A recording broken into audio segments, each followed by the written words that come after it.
So friends, मैं आज start कर रहा हूँ आलोक भाग 2 का जो बीत गई सो बात गई। ये चैप्टर आपको देख लेना है। थोड़ी सी सिलेबस को फोकस कर लेते हैं। ओके, सिलेबस में कितना मार्क है, इससे पहले बहुत सारा वीडियो डाला गया है। क्वेश्चन आंसर भी इंपॉर्टेंट दिया हूँ जो कई साल एग्जाम में आए हैं। डिस्क्रिप्शन के नीचे लिंक रहेगा, देखिएगा। देखिए, जो बीत गई सो बात गई और कायर मत बन, दोनों चैप्टर अपने आप में इंपॉर्टेंट है कि 12 मार्क कवर करता है। आपका 12 मार्क एग्जाम में आएगा, जो बीत गई सो बात गई और कायर मत बन, दोनों मिलाकर। ठीक है, इसका पहले हमने ये पूरा कवर कर चुका हूँ। आप नहीं देखे हैं, क्वेश्चन आंसर भी दे दिया गया है। और মানে এতিয়ালৈকে এক্সামত যিমানকেইটা কুৱেশ্যন আহিছে তেখেতৰ মই সলিউশ্যনো দিছোঁ।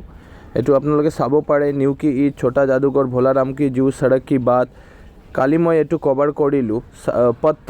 পদত্ৰয় এইটো মীৰাবাই, এইটোৰ কুৱেশ্যন আনচাৰখিনি গোটেইকেইটা দি দিছোঁ। চ' এইটো পিছত কভাৰ কৰিম। কলম, তলৱাৰ, মৃত্তিকা। এইটো এতিয়া মই আৰম্ভণি কৰিছোঁ जो बीत गई सो बात गई।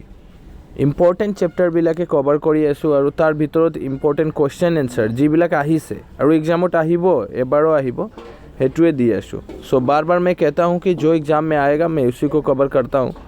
आप लोग अगर नहीं देखे हैं तो डेमो का हिसाब से डिस्क्रिप्शन के नीचे एक लिंक रहेगा, वहाँ पे जाके विजिट कीजिए। वहाँ पे पूरा प्लेलिस्ट मिलेगा और एक बार आराम से देखिए। क्वेश्चन आंसर भी आराम से मिलेगा, वो भी नॉर्मल लैंग्वेज में, सरल भाषा का यूज़ किया गया है। तो इससे पहले हम लोगों को क्या पढ़ना है, कवि परिचय पढ़ना बहुत ज़रूरी है। कवि का परिचय पढ़ लेते हैं। हरिवंश राय बच्चन अमिताभ बच्चन के पिताजी थे, याद रखिएगा। अमिताभ बच्चन के पिताजी हरिवंश राय बच्चन जो है एक बहुत ही अच्छे लेखक थे। कवि हरिवंश राय बच्चन का जन्म 27 नवंबर 1907 को इलाहाबाद, उत्तर प्रदेश में हुआ था। याद रखिएगा, ये क्वेश्चन आया हुआ था और इम्पोर्टेंट है कि हरिवंश राय बच्चन जी का जन्म कब और कहाँ हुआ था। मैं এইটো ধুনীয়াকৈ হিন্দী দি বুজাই দিম, কাৰণ যিহেতু সিলেবাসখিনি হিন্দী নহয় আৰু বুকখিনি হিন্দী। तो हरिवंश राय बच्चन, ये स्टार्ट करते हैं हम लोग। कवि हरिवंश राय बच्चन का जन्म, ये आपको लिख लेना है कब और कहाँ हुआ था। क्वेश्चन बना लीजिए, आंसर होगा इलाहाबाद में हुआ था 27 नवंबर 1907 को। इलाहाबाद कहाँ पे, उत्तर प्रदेश में, यहाँ तक आंसर होगा। इलाहाबाद के काश्यस्थ पाठशाला तथा गवर्नमेंट कॉलेज से शिक्षा प्राप्त करने के बाद आपने इलाहाबाद विश्वविद्यालय तथा काशी विश्वविद्यालय से उच्च शिक्षा प्राप्त की। इम्पोर्टेंट बात यह है कि इलाहाबाद विश्वविद्यालय और Kashi university, Allahabad university and Kashi university से भी उन्होंने अपनी लर्निंग शिक्षा जारी रखे और पढ़ाई को पूरा किए, कंप्लीट किए। देखा जाए तो सन 1941 से 1952 तक आप इलाहाबाद विश्वविद्यालय में अंग्रेजी के व्याख्याता रहे। इम्पोर्टेंट रहा है कि उन्होंने इलाहाबाद में ही अंग्रेजी का एक काम भी किए टीचर के तौर पे। फिर 2 वर्षों तक इंग्लैंड के टीचर के तौर पे काम किए, 1941 से 52 तक। ओके, इलाहाबाद यूनिवर्सिटी में ही। उसके बाद देखा जाए तो 2 वर्षों तक, 2 ईयर्स, इंग्लैंड में शोध कार्य संपन्न कर भारत लौटे। बाद में उन्होंने शोध कार्य किया, ठीक है, रिसर्च किया। करने के बाद वे भारत में आते हैं। कुछ समय तक आकाशवाणी इलाहाबाद विदेश मंत्रालय में हिंदी विशेषज्ञ तथा राज्यसभा के सदस्य भी रहे हैं। इम्पोर्टेंट बात यह है कि देखिए, अमिताभ बच्चन के पिताजी राज्यसभा का मेंबर भी थे।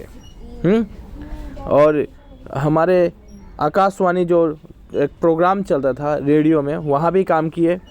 विदेश मंत्रालय जो होता है उसमें भी काम किए। बहुत ही अनुभवी व्यक्ति कहा जाए तो। बच्चन जी ने अनेक पुस्तकों की रचनाएं की, उनमें से मधुशाला, इम्पोर्टेंट बात है, ये क्वेश्चन कई बार आया है।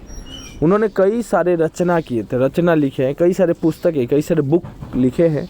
उनमें मधुशाला, मधुबाला, मधुकलश, 3 मधु से लिखे हैं। मधुशाला, मधुबाला, मधुकलश, निशा निमंत्रण, एकांत संगीत, आकुल अंतर, सतरंगिनी, आकुल अंतर, सतरंगिनी, हलाहल, खादी के फूल, मिलन यामिनी आदि काव्य ग्रंथ प्रसिद्ध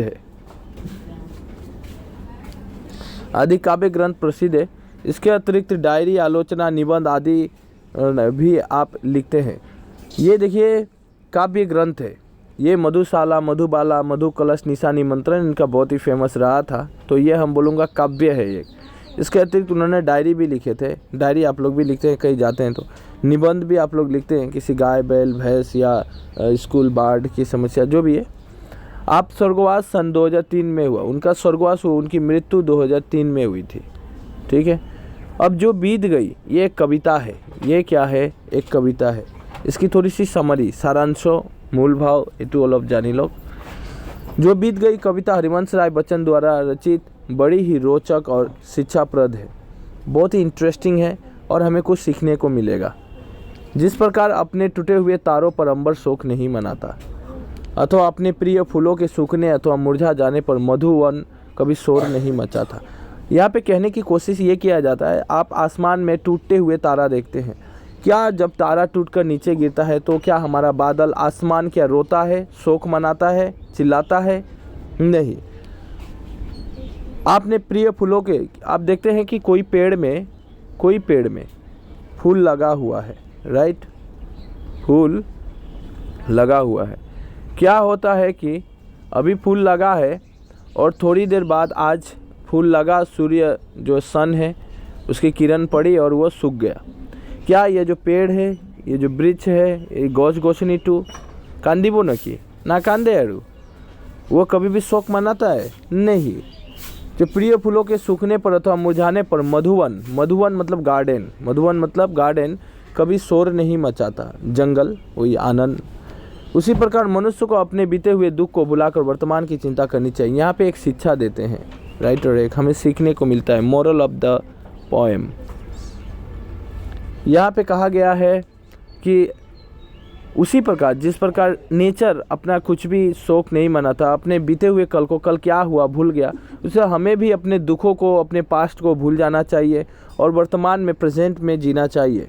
अपने दुखों को याद कर शोक मनाने से अच्छा है जीवन की बाकी बचे समय सुखपूर्वक बिताया जाए। वो कहते हैं जो बीत गई है उसको भुलाकर अभी की ज़िंदगी जो है उसको हम अगर सुखी से बिताएं, कल क्या हुआ था उसको भूल जाएं, आज की चिंता करें तो हमारा ज़िंदगी ठीक चलेगा, जीवन का भरपूर आनंद उठा पाएंगे आप। चलिए तो अब हम कविता के जरिए समझने की कोशिश करते हैं।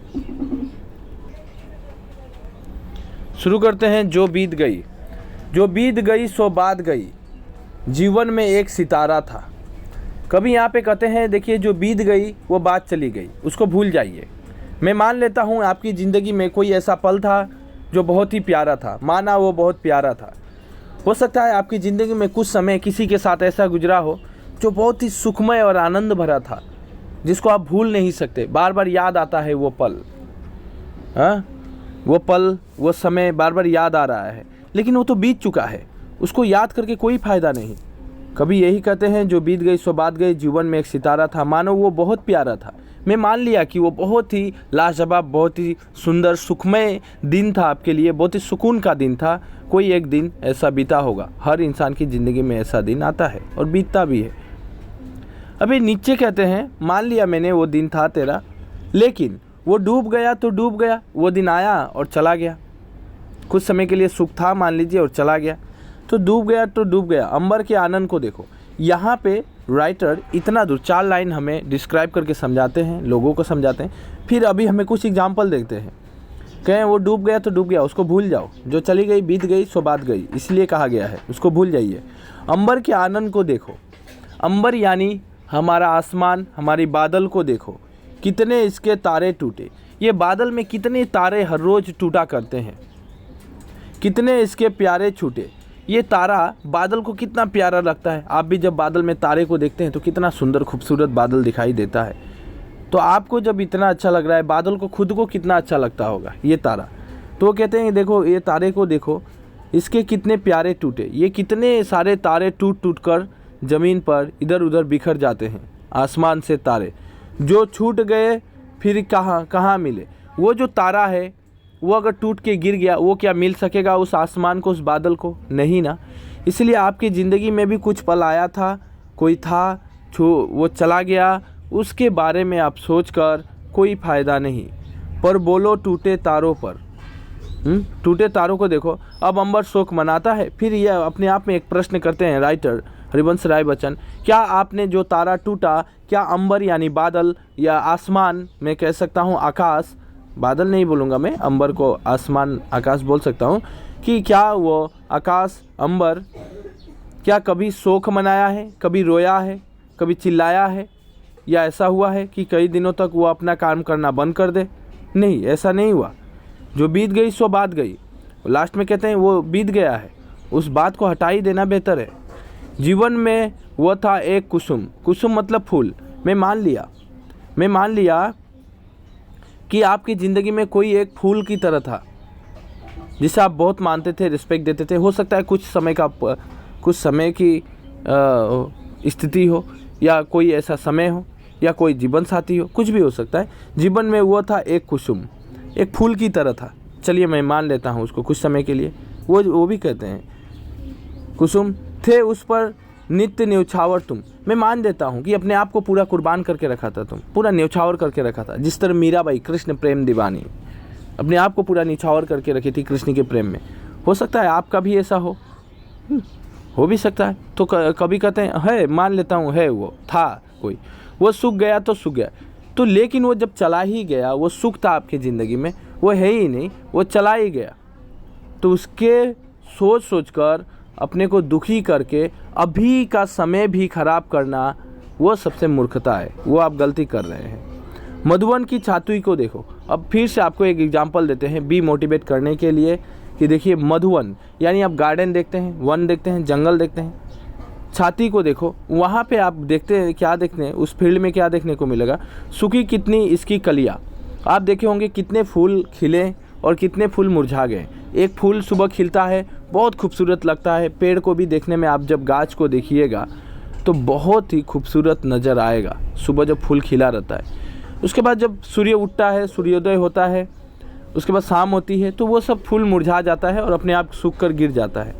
मुरझाई कितनी पल्लरिया तो मुरझिया फिर कहाँ खिली। जो मुरझा गया तो मुरझा गया, वो अब खिल नहीं सकता, वो समय था, वो चला गया। पर बोलो सूखे फूलों पर कभी मधुवन शोर मचाता है।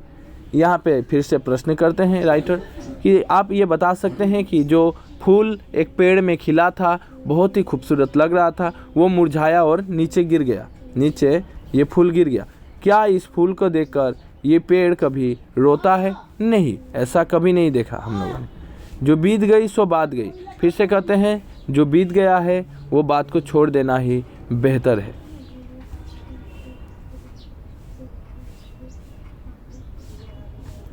तो हमने क्या सीखा? हमें बीते हुए कल को याद नहीं करना है। यहाँ पे राइटर समझाए हैं, होता है बीते हुए कल में बहुत सारी खुशियाँ रहती है, जिस खुशियों को हम याद कर करके अभी रोते हैं, जो चली गई है, तो ये हमें हरगिज़ नहीं करना है। हमें प्रेजेंट यानी वर्तमान में जीना है, ठीक है। हम बीते हुए कल को याद करके अभी के समय को दुखी नहीं बना सकते।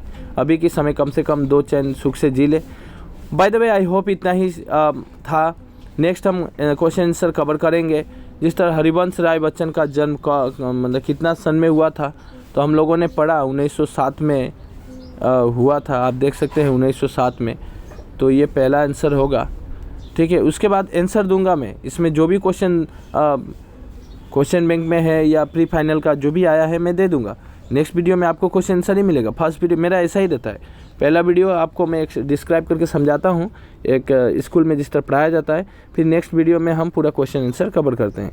कवि ने इस कविता में बीती बात को भूल कर क्या करने को कहा है? तो बीती बात को भूल कर वर्तमान की चिंता करने को कहा है। अपने प्रिय तारों को टूट जाने पर क्या अंबर कभी शोक मनाता है? तो नहीं, अंबर कभी शोक नहीं मनाता। हमें मधुवन मदिरालय से क्या शिक्षा मिलती है? दैट्स वेरी इंपॉर्टेंट क्वेश्चन, कई बार एग्जाम में आया है। कवि ने अंबर के आनंद को देखने की बात क्यों कही है? ये भी इम्पोर्टेंट। ये बेसिकली बहुत ही इंपॉर्टेंट क्वेश्चन था, ओके, जो आया था एग्जाम में। कवि ने अंबर के आनंद को देखने की बात क्यों? प्यालों को टूट जाने पर मदिरालय क्या पछताता है? ये भी इम्पोर्टेंट है। मधु के घट और प्यालों से किन लोगों का लगाव होता है? अच्छा, बाय द वे मैं ये सब दूंगा, ये सब दे दूंगा मैं अभी। हाँ, डिस्क्रिप्शन के नीचे आपको लिंक है, ओके, वहाँ पे जाके आपका पूरा प्लेलिस्ट देखना है, पूरा को सभी चैप्टर जिस तरह मैंने उधर कवर किया था, सड़क की बात, जैसे भोलाराम का जीव, सब कुछ आपको मिलेगा डिस्क्रिप्शन के नीचे। और देखिए वीडियो अच्छी लगता है तो शेयर जरूर कीजिएगा, लाइक तो करना ही करना है। देखता हूँ कितने स्टूडेंट लाइक करता है।